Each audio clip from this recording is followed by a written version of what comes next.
Chris Archer making his 23rd start of the season and staked to an early 2-0 lead. Saladino is out on strikes.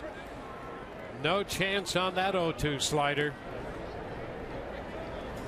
And a cut and a miss. Boy, he blew that one by him. Fastball strikes out Abreu. Up. You know, the first two fastballs to get ahead. No bite from Abreu, but then they elevate.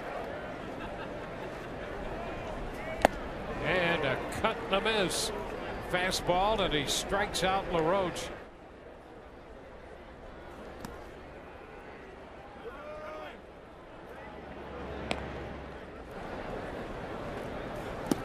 And a cut and a miss.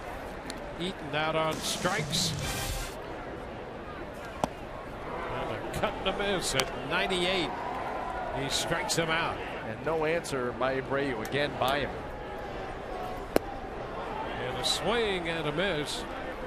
So he's out on strikes, and we're going to head into the 8th and a 10-2 Rays lead. Yeah, really nice outing by Chris Archer. Did his job.